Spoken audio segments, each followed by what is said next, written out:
السلام علیکم ورحمۃ اللہ وبرکاتہ۔ میں عبدالباطن نعمانی مفتی شہر بنارس و امام و خطیب شاہی جامع مسجد گیانواپی آپ سے مخاطب ہوں۔ عالمی وبا کرونا وائرس اس وقت اس کی دوسری لہر ہمارے سامنے ہے اور پچھلے سال کے مقابلے میں اس کا اثر اچھا خاصا محسوس ہو رہا ہے اور کثرت سے لوگوں کا انتقال ہونا اس کی وجہ سے عام طور سے لوگوں کے اوپر ایک دہشت اور خوف سا طاری ہو چکا ہے، اور تعجب کی بات ہے کہ پچھلے سال کے مقابلے میں اس مرتبہ باوجود کہ اس کا اثر زیادہ ہے لیکن عوامی طور پر بھی بے احتیاطی اس تعلق سے برتی جا رہی ہے اور حکومتی طور پر بھی وہ سختی نہیں ہو پا رہی ہے شاسن پرشاسن دونوں کی طرف سے، جیسی کہ پچھلی سال دیکھنے کو آئی تھی۔ حالانکہ ہائی کورٹ کی طرف سے بار بار تاکید کی جا رہی ہے لیکن ریاستی حکومت کی طرف سے ابھی اس پر غور نہیں کیا جا رہا ہے کہ فل لاک ڈاؤن لگایا جائے۔ حکومتی طور پر بھی کچھ ان کی اپنی مجبوریاں ہیں ارباب سلطنت کی اور حکومت کی، ان کے حساب سے اس وقت فل لاک ڈاؤن مصلحت کے خلاف ہے۔ بہرحال ان کی جو بھی مصلحت ہو، جب یہ بات پایہ ثبوت کو پہنچ چکی کہ بھیڑ بھاڑ اور ازدحام ایک دوسرے سے میل جول کی وجہ سے یہ مرض تیزی سے پھیلتا ہے، تو ہمیں چاہے سختی ہو نہ ہو خود سے احتیاط برتنا چاہیے اور حفاظتی تدابیر کو بہرحال اختیار کرنا چاہیے۔ حفاظتی تدبیروں میں ایک تو یہ ہے کہ بھئی ماسک کا اہتمام کیا جائے، صابن سے ہاتھ دھوئے جائیں، سینیٹائزر کا استعمال کیا جائے، حتیٰ کہ عبادت گاہوں میں بھی دوری بنا کر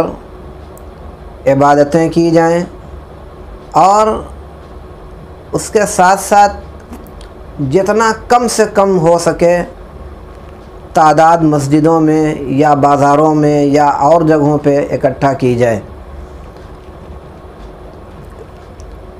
مسجدوں میں کتنی تعداد میں نمازیں پڑھی جائیں، یہ جو مسجد کے ذمہ داران ہیں ان کو اپنی ثوابدید سے اپنی کمیٹی کے لوگوں کے ساتھ بیٹھ کر مشورہ کر لینا چاہیے کہ حالات کو دیکھتے ہوئے ہم کتنی تعداد میں نماز پڑھیں۔ جتنا کم سے کم ممکن ہو تعداد مسجد میں ہو تو زیادہ بہتر ہے۔ اسی طرح ہر جگہ بھی، بازاروں میں، مسجد میں، عبادت گاہوں میں، جہاں بھی ہو تعداد اور بھیڑ بھاڑ اگر ہوگی، تعداد زیادہ ہوگی، ازدحام ہوگا تو یہ خطرناک ہے۔ تو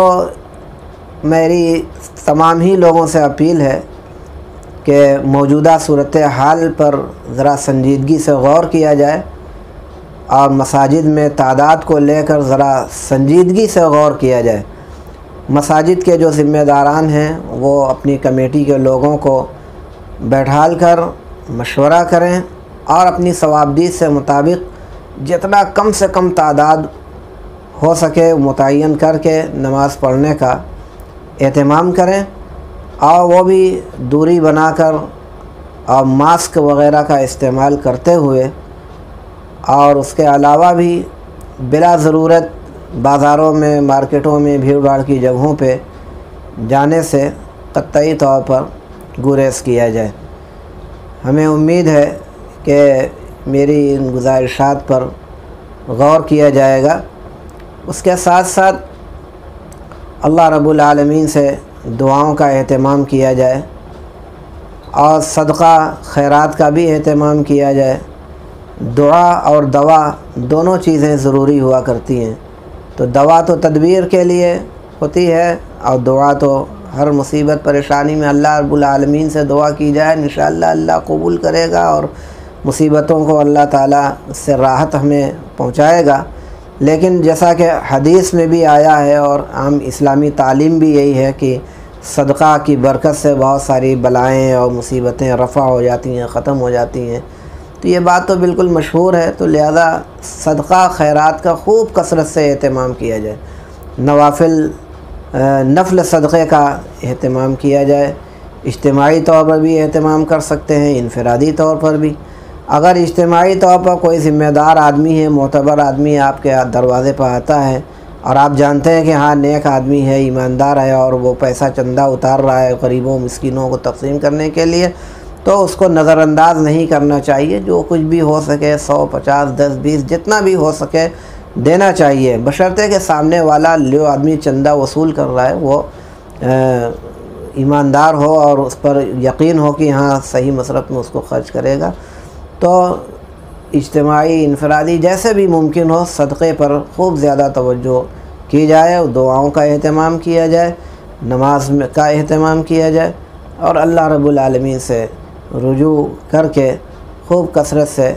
توبہ استغفار کا اہتمام ہو۔ انشاءاللہ جلد ہی اللہ رب العالمین کی طرف سے دریائے رحمت جوش میں آئے گا اور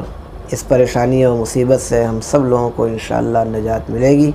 اللہ تعالی ہم سب کی جان مال عزت آبرو اور ایمان سب کی حفاظت فرمائے، آمین۔ والسلام علیکم ورحمۃ اللہ۔